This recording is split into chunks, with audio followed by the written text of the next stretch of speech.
2012 में जब उत्तर प्रदेश में सपा की सरकार आती है, तब लोकायुक्त संगठन के माध्यम से एक जांच कराई जाती है।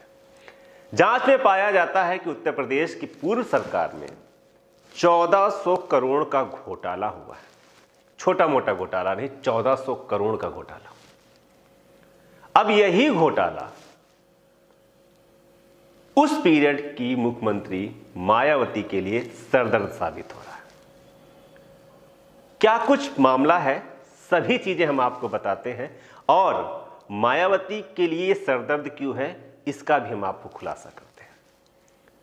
नमस्कार, आप देख रहे हैं कबीर न्यूज और मैं हूं आपके साथ जितेंद्र कमल। 1 जनवरी 2014 की बात है, जब विजिलेंस के द्वारा एक केस दर्ज किया था, मुकदमा दर्ज किया जाता है।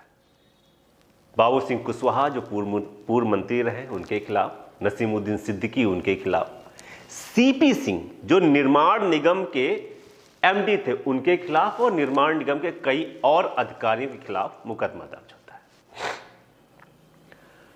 मुकदमे में यह कहा जाता है कि सीपी सिंह के पास आय से अधिक संपत्ति है, इसलिए हमें अब एक और मुकदमा इनके ऊपर दर्ज करके आगे की कार्रवाई के लिए रास्ता दिया जाए।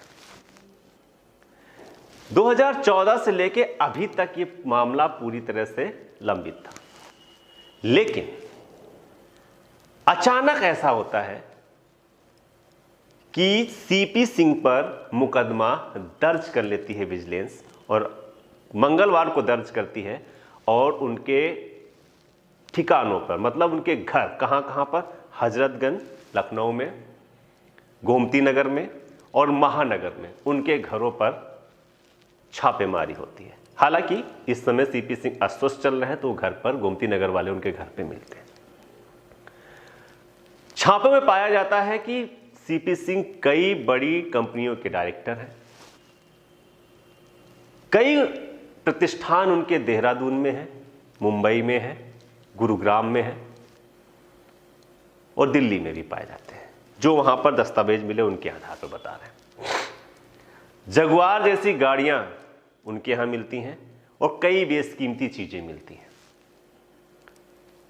विजिलेंस इस आधार पर अभी अपनी जांच पर जुटा है। सीपी सिंह पर आय से अधिक संपत्ति का मुकदमा दर्ज कर लिया गया है शासन प्रशासन के कहने पर। यह खबर छोटी नहीं है, यह खबर काफी बड़ी है।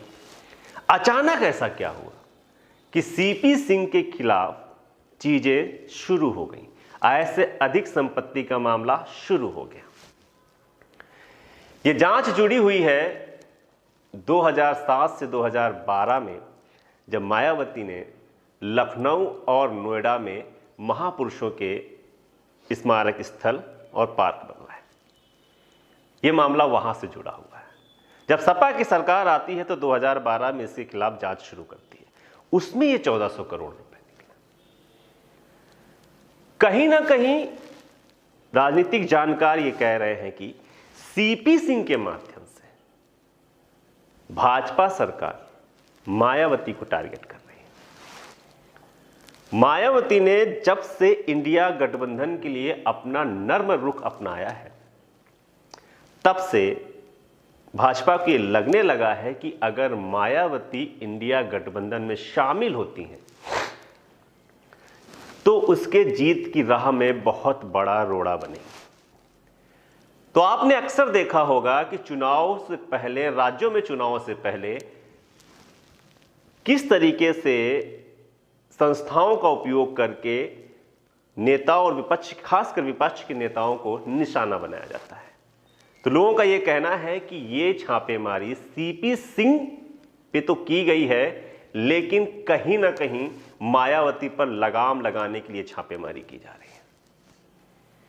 1400 करोड़ के घोटाले को दिखाकर, 1400 करोड़ के घोटाले की फिर से जांच शुरू कर मायावती को रोका जा रहा है कि कहीं आप वो दिन भूल ना जाएं जो दिल्ली में आपकी सरकार के साथ हुआ है, केजरीवाल की सरकार के साथ हुआ है, वो शायद सीपी सिंह के माध्यम से आपके साथ भी हो सकता है। अब आप सोच रहे होंगे कि सीपी सिंह पे जांच है तो मायावती पे क्यों दिक्कत आएगी। तो दोस्तों, जांच एजेंसियां यही कर रही हैं। पहले प्रशासनिक अधिकारी को टारगेट किया जाता है, फिर उसके बाद उसे सरकारी गवाह बनाया जाता है। सरकारी गवाह बनाने के बाद उसी से उगलाकर मुख्य व्यक्ति तक पहुंचा जाता है जो उनका मेन टारगेट होता है। यह आपने दिल्ली की लीकर पॉलिसी में देख चुके हैं। मनीष सिसोदिया अभी तक अंदर है, संजय सिंह अभी तक अंदर है। ये प्रोसेस है मायावती को इंडिया गठबंधन में जाने से रोकने का। ये मैं नहीं, ये अमर उजाला में छपी खबर का मैं विवरण दे रहा था। और जो चीज है कि बहुत से राजनीतिक विश्लेषक ये बोल रहे हैं कि भाजपा अब मायावती को रोकने के लिए सीपी सिंह को लेकर सामने आ रही है। उजागर भी यही चीज हो रही है कि जब से नर्म रुख मायावती ने अपनाया है तो अचानक से ये केस आगे कैसे आ गया। खैर, शाम तक आते आते खबर और आती है कि मायावती किसी भी तरीके से इंडिया गठबंधन में शामिल होने के लिए राजी नहीं है। वो एक तीसरा मोर्चा बनाने के लिए तैयार है। तीसरे मोर्चे में उनकी बात ओवैसी से हो रही है। अगर ओवैसी और मायावती इंडिया गठबंधन में नहीं जाते हैं और एक साथ मिलकर चुनाव लड़ते हैं तो ये जो चुनाव होंगे वो सबसे ज्यादा इंडिया गठबंधन को नुकसान पहुंचाने वाले होंगे। लोकसभा की 80 सीटों में उत्तर प्रदेश की 20 सीटें ऐसी हैं जहां पर मुसलमान और दलित बाहुल्य क्षेत्र है, लोकसभा है, वहां पर ये बहुत बड़ा डेंट कर जाएंगे। तो यह अतिशयोक्ति नहीं है कि सीपी सिंह पे छापे की खबर के बाद अचानक शाम तक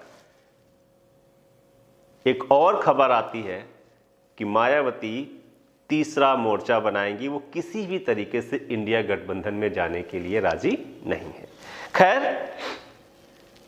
ये तो वक्त बताएगा। हम आचार संहिता का इंतजार कर रहे हैं। ये तो राजनीतिक रसाकसी का खेल है। इस पे कौन भारी बैठता है। क्या वाकई सीपी सिंह को टारगेट करके भाजपा मायावती पे लगाम लगाना चाहती है? क्या वाकई मायावती इंडिया गठबंधन में नहीं जाना चाहती हैं? क्या मायावती और अन्य छोटे दल मिलकर तीसरा मोर्चा बनाना चाहते हैं और अपनी भूमिका को दर्शाना चाहते हैं, अपनी ताकत को दर्शाना चाहते हैं? ये तो समय बताएगा।